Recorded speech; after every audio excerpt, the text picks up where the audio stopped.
ચૂંટણી પંચને એક યાદી આપી દીધી છે કે અમે ભાઈ લોકસભા 2024માં અમારા જે ઉમેદવારો હતા એના માટે કેટલું ચૂંટણી ફંડ આપેલું.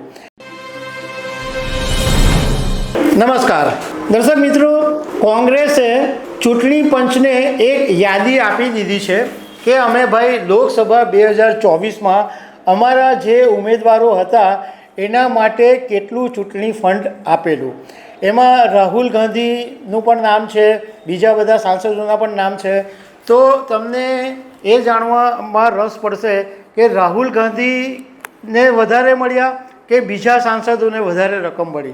તો એના વિશે હું તમારી સાથે વાત કરીશ. મારું નામ રાજેશ શાહ છે અને તમે જોઈ રહ્યા છો ખબરછે.com. દર્શક મિત્રો, લોકસભા 2024ની ચૂંટણી હમણાં જ પૂરી થઈ અને હવે કોંગ્રેસે ચૂંટણી પંચને માહિતી આપી છે કે અમારા કયા કયા નેતાઓને કેટલું ચૂંટણી ફંડ આપવામાં આવેલું. તો સૌથી પહેલાં રાહુલ ગાંધી 2 લોકસભા સીટ ઉપરથી ચૂંટણી લડેલા, એક વાયનાડ અને બીજી રાયબરેલી. તો રાહુલ ગાંધીને એક સીટ દીઠ 70 લાખ રૂપિયા આપવામાં આવ્યા હતા. એટલે વાયનાડ માટે 70 લાખ અને રાયબરેલી માટે 70 લાખ. એટલે રાહુલ ગાંધી માટે 1.40 કરોડ રૂપિયા કોંગ્રેસે ચૂંટણી લડવા માટે આપેલા.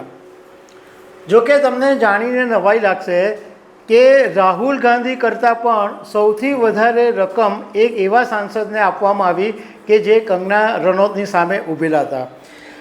કોંગ્રેસે વિક્રમાદિત્ય સિંહને 87 લાખ રૂપિયા ફાળવેલા લોકસભા 2024ની ચૂંટણીમાં.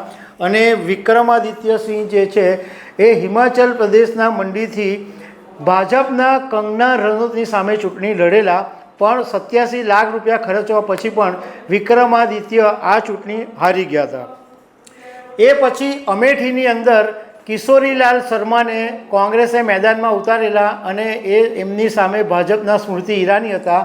કિશોરીલાલ શર્માને પણ 70 લાખ રૂપિયા આપવામાં આવ્યા હતા. એ સિવાય જે 70 લાખવાળી યાદી છે એમાં કેસી વેણુગોપાલ છે, એમને 70 લાખ આપવામાં આવ્યા હતા, જેઓ કેરળના અલપુઝાથી ચૂંટણી લડેલા.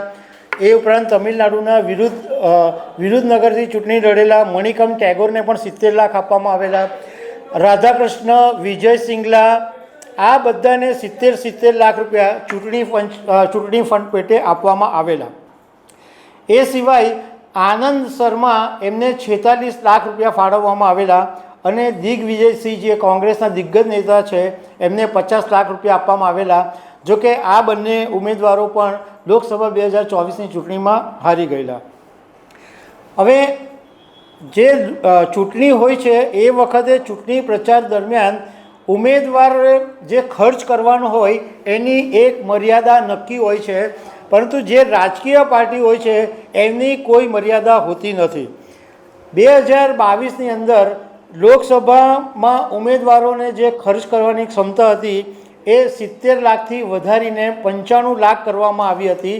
અને વિધાનસભામાં જે ધારાસભ્યો, જે વિધાનસભાના જે ઉમેદવારો હોય એના માટે 28 લાખ રૂપિયાથી વધારીને 40 લાખ રૂપિયા સુધી કરવામાં આવી હતી. એટલે વિધાનસભાની ચૂંટણી હોય તો એક ઉમેદવાર 40 લાખ રૂપિયાનો ખર્ચો કરી શકે અને લોકસભામાં 95 લાખ રૂપિયા સુધીનો ખર્ચો કરી શકે.